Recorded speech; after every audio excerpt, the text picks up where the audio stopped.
বন্ধুরা, আজকে আপনাদের সঙ্গে শেয়ার করব হোটেলে স্টিমারের মাধ্যমে কেমনভাবে ভাত রান্না করা হয়।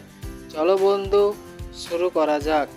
প্রথমে চালের মধ্যে আমরা জল ঢেলে দেব, তারপর চালটা ভালো করে ধুয়ে নেব। চালটা ধোয়া হয়ে গেলে স্টিমারের মধ্যে আমরা জল ঢালবো।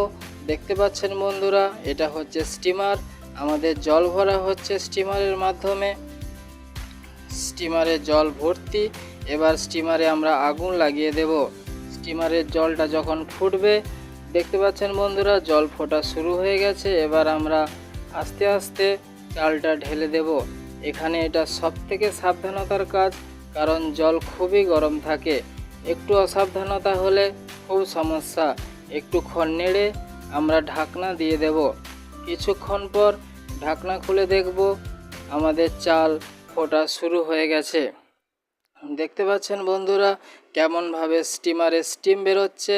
ভাত আমাদের প্রায় হয়ে এসেছে। দেখতে পাচ্ছেন বন্ধুরা, ভাত প্রায় হয়ে এসছে। এরপরে আমরা স্টিমারের কলটা ছেড়ে দেব।